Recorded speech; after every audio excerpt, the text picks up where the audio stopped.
Hi, Professor Wellman. This is Erin O'Neill, and here's my Lab 4 on Coulomb's law and force, Coulomb's force law, if you will. So, for the first question, draw an FBD for each sphere. So we know that the spheres are equal negatively charged particles. They have a mass.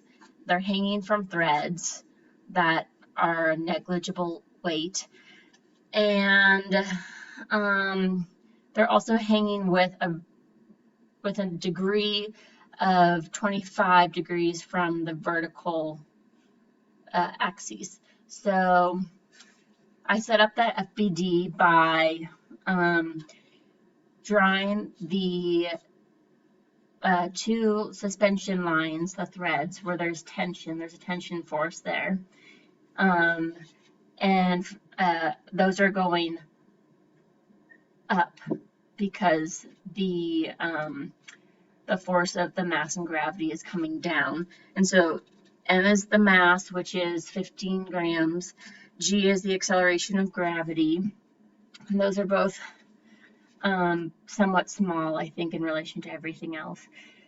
And then the force of the particles, the repulsive electronic force, due to their like charges, is repelling them from each other. So you can see that they're being pushed apart. And I think that's just about it. Okay, and then for problem number 2, by looking at the FBD, I can see that there's a force in the vertical axis and in the horizontal axis. And so to account for the vertical component of the force of the net force, I found T sine theta, which equals 1 over 4 pi, I forget what this sign is called, the E, that's 8.85 times 10 to the negative 12th power, and then multiply that by the square, Q squared over 2 of the lengths of the thread times the sine theta.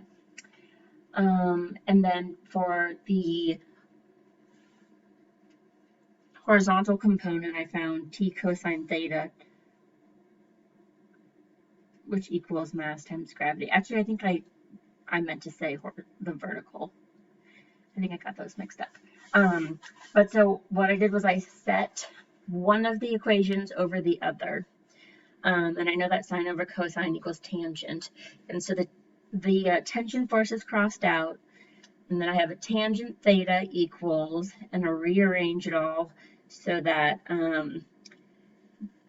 it's Q squared over, turns into 8 pi sine of whatever the sine is, the E thing, times the length of the force that's happening in the hypotenuse, and then sine theta mg.